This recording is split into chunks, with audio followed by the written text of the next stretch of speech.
அன்பார்ந்த நலம் தரும் கோயிலும் சேனல் நண்பர்களே, அனைவருக்கும் வணக்கம்.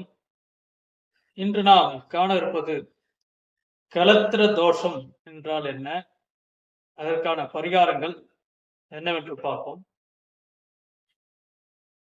பொதுவாக கலத்திரம் அப்படின்னா 7ஆம் பாவம் குறிக்கிறது. 7ஆம் அதிபதியும் அது எந்த அளவுக்கு நம்ம பாதிப்பட்டிருக்கு, எந்த பாவ கிரகத்தால் கலத்திர பாவம் எப்படி பாதிக்கப்பட்டிருக்கு என்று பார்ப்போம்.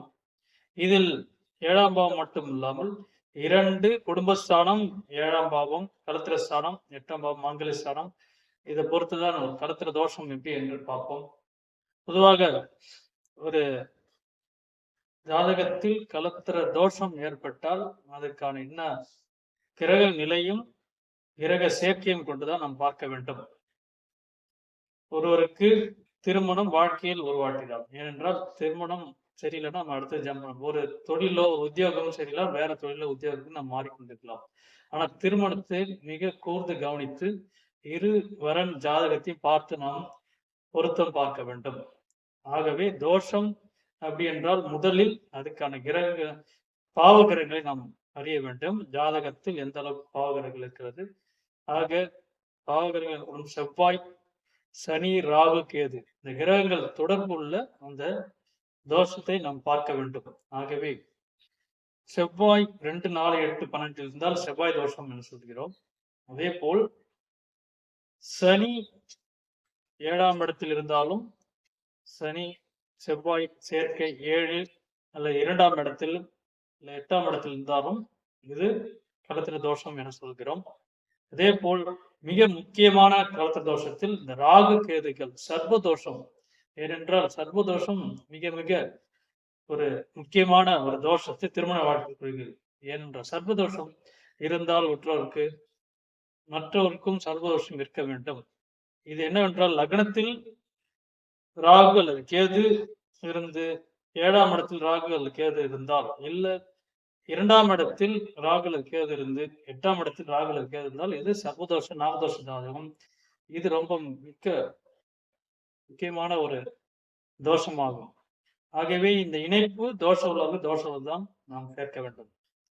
என்றால் இது எப்போனா உங்களுக்கு சண்டை சச்சரவு வரலாம். திருமணம் ஆகி சப்போஸ் இந்த சர்வதோஷம் இல்லாதவருக்கு திருமணம் நடத்தினால், திருமணம் நடந்து குழந்தைகள் பிறந்து அதுக்கு பின்பு ஒரு 10 வருஷம் இல்ல 5 வருஷம் சேர்ந்து கூட 2 பேருக்கும் சண்டை சச்சரவு, ஒரு இணைப்பு இல்லாம சண்டை சச்சரவு, கோர்ட்டு டைவர்ஸ் என்ன போகலாம். ஏனென்றால் சர்வதோஷம் அது மிக முக்கியமான ஒரு தோஷமாகும்.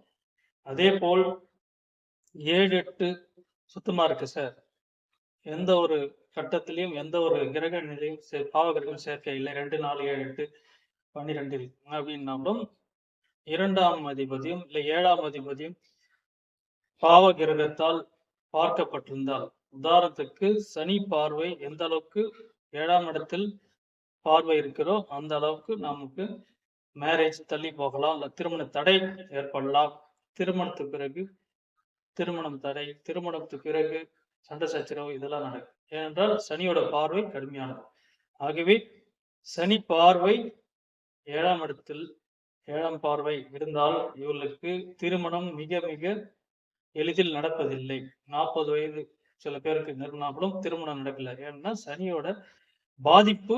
சனி 7ஆம் கலத்திர ஸ்தானாதிபதியை பார்க்கும்போது, கலத்திர ஸ்தானத்தை பார்க்கும்போது இவர்களுக்கு திருமணம் எளிதில் இளமையில் நடப்பதில்லை, திருமண தடை உண்டாகிறது. இதுவும் கலத்திர தோஷம்.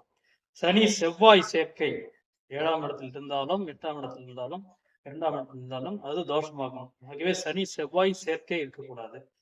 ஆக ஒரு தோஷமானது இந்த கிரக நிலை, பாவ கிரகம், பாவ கிரகத்தின் பார்வை, அதுதான் நம் கலத்திர தோஷம் என கூறப்படும். இந்த 2, 7, 8 4ஆம் இடமும் 12ஆம் இடமும் ஒரு ஜாதகத்தில் எப்பொழுதும் கெட்டு போகக்கூடாது.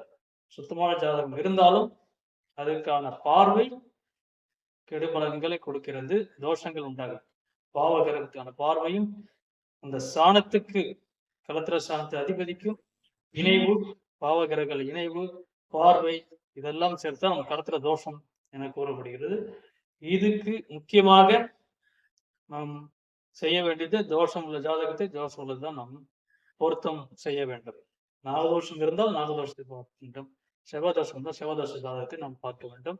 ஒரு சில ஜாதகத்தில் நாம் இளமையில் திருமணம் நடத்தாமல் ஒரு 35 அந்த வயசு அந்த கடந்து நம்ம திருமணம் நடத்தினா தோஷங்கள் சிலது சற்றே குறைகிறது. ஆகவே சில பேர் அவசரப்பட்டு சரி எல்லாம் இருக்கு, நமக்கு எல்லாம் சொத்து பத்து எல்லாம் இருக்கு, பையன் வேலை இருக்கு, எல்லாருக்கும் நம்ம சீக்கிரம் திருமணம் நடத்துறோம் அப்படின்னு பாத்தீங்கன்னா அது தோஷம் உள்ள ஜாதகம் தான் பிரச்சனைகளுக்கு வந்து சண்டை சச்சரவு குடும்பம் பிரிகிறது. ஆகவே திருமணத்தை பொறுத்த வரைக்கும் நாம் அவசரப்படக்கூடாது.